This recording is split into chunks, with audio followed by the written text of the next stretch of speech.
Hi! వీకెండ్‌లో Sunday special వచ్చేసి మేము అత్తయ్య వాళ్ళ ఇంటికొచ్చామండి. రండి మీకొక అందమైన ప్రపంచాన్ని చూపిస్తాను. చుట్టూ అంతా గ్రీనరీ. ఈ స్ట్రీట్ ఎండింగ్‌లో అత్తయ్య వాళ్ళు ఉండే హౌస్ అనమాట. చుట్టూ అంతా గ్రీనరీ. అక్కడక్కడ ఇల్లు, రకరకాలైన మొక్కలు అండి. ఇంత అందమైన ప్రదేశంలో అయితే మనం ఒక్క రోజు కాదండి ఎన్ని రోజులైనా ఉండిపోవచ్చు. రకరకాలైన మొక్కలండి. ఎంత కలర్‌ఫుల్‌గా ఉందో తెలుసా?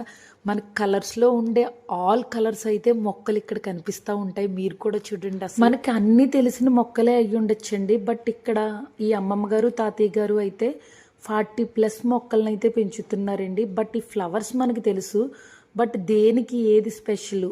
దేనికి ఏది యూస్ చేస్తారు? ఇది దేనికి, ఇది దానికి అని అయితే వాళ్ళు చెప్తా ఉంటే, అవునా ఇవి చూసాం కానీ అవి అంత స్పెషల్ అనేది మనకు తెలియదు. బట్ ఆ అమ్మమ్మ గారు, తాతయ్య గారు చెప్పింది అయితే నాకు చాలా బాగా నచ్చింది. అండ్ మీకు ఇది షార్ట్ వీడియో కాదు.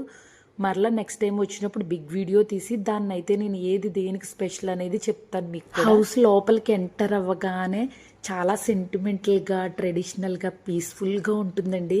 ఇంటి గుమ్మం తిన్నగా తులసమ్మ, ఒక పెద్ద మామిడి చెట్టు, ఒక పక్కనైతే బావి, రాతి రోలు, రుబ్బు రోలు ఉండేవి కదా అవి. అండ్ ఇంకా చాలా మెమరీస్తో ఉందండి ఇల్లు అయితే. అప్పట్లో రేడియోస్ ఉండేవి కదా, వార్తలు వచ్చేవి. ఇప్పుడు కూడా వస్తున్నాయండి ఈ రేడియోలో వార్తలు అయితే. అండ్ ఇంక రిషి కన్నా మాటలకైతే ఈ అమ్మమ్మ గారు, తాతయ్య గారు అయితే బాగా కనెక్ట్ అయిపోయి అసలు వీడినైతే అస్సలు వదలలేదండి.